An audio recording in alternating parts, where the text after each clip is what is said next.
Selamat pagi, siang, sore, ataupun malam, tergantung dari kapan Bapak menonton video ini.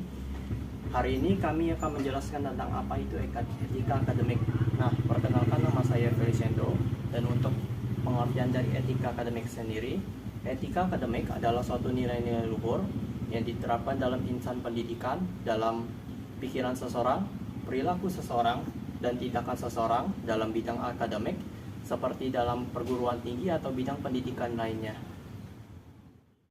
Nama saya Muhammad Syihya, dan dalam etika akademik memiliki beberapa pedoman, yaitu menghormati intelektual, jujur, berkolaborasi, objektif, menghormati HAM, dan terakhir bertanggung jawab.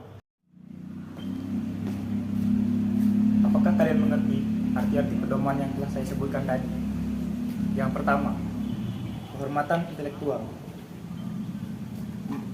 Menekankan pentingnya menghormati hak kekayaan intelektual orang lain, termasuk pengakuan dan penghargaan terhadap kontribusi ide yang telah diberikan.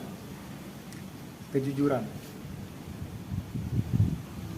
Dalam hal ini, kita harus bertindak jujur dalam semua aspek pekerjaan akademik. Kolaborasi, memberikan penghargaan dan pengakuan kepada orang-orang yang telah berkontribusi dalam penelitian dan karya akademik. Objektif dalam penelitian dan pendidikan dalam akademik. Menghormati HAM,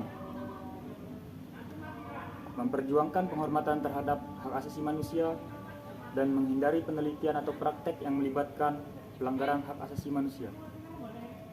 Bertanggung jawab dalam mentorship atau pengajaran, termasuk menghormati keberagaman pendapat, mendorong diskusi terbuka, dan memberikan bimbingan yang jujur dan adil kepada mahasiswa. Saya Hardifa Satriahas, dan di dalam beretika akademik, kita harus memperhatikan pelanggaran-pelanggaran yang dapat kita temukan, dan kita harus menjauhinya. Pelanggaran-pelanggaran tersebut yaitu: yang pertama, menyontek pada saat ujian; yang kedua, plagiatisme; yang ketiga, pemalsuan; yang keempat, perjokian; yang kelima, penyuapan; dan yang keenam, tindakan diskriminatif. Untuk itu, saya akan menjelaskan tentang contoh-contoh pelanggaran yang sudah saya sebutkan tadi. Yang pertama, penyontekan. Penyontekan sering terjadi pada saat ujian,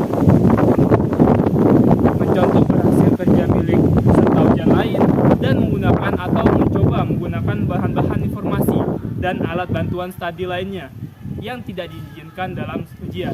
Yang kedua, ada plagiatisme. Bentuk tindakan plagiatisme antara lain mengambil gagasan atau pendapat hasil temuan orang lain, baik sebagian atau seluruhnya, tanpa seizin atau tanpa menyebutkan sumber acuan secara jujur. Yang ketiga, perjokian.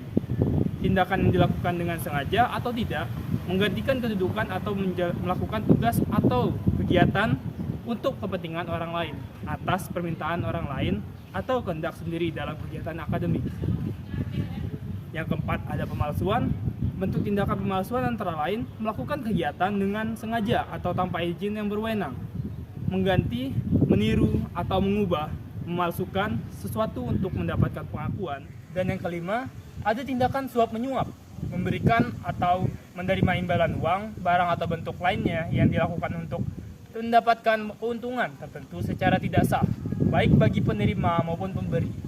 Yang keenam, ada tindakan diskriminatif, membedakan perlakuan terhadap seseorang yang berkepentingan dalam kegiatan akademik yang didasarkan pada pertimbangan faktor sosial dan fisik seseorang, sehingga menimbulkan kerugian pada orang tersebut. Jika membicarakan tentang pelanggaran-pelanggaran yang terjadi dalam bidang akademik, tentu saja ada sanksi-sanksi yang ditetapkan sesuai dengan pelanggaran yang telah dilakukan. Nah, beberapa dari contoh sanksi tersebut adalah peringatan keras secara lisan dan tulisan, pengurangan nilai ujian bagi mahasiswa yang melakukan tindakan yang curang, dinyatakannya tidak lulus ujian atau digugurkan dari mata kuliah, digugurkannya seluruh mata kuliah yang bersangkutan pada semester tersebut, skorsing atau pencabutan status kemahasiswaan secara sementara, pembacatan atau dikeluarkannya dari fakultas perguruan yang bersangkutan, dan dicabutnya gelar mahasiswa yang dimiliki. Ada beberapa penerapan yang harus kita lakukan dalam beretika berakademik, yaitu yang pertama, beretika dalam berperilaku, serta kita harus mentaati aturan-aturan tata tertib yang telah ditentukan oleh masyarakat akademik sekitar kita. Demikianlah video ini kami sampaikan. Sekian dan terima kasih.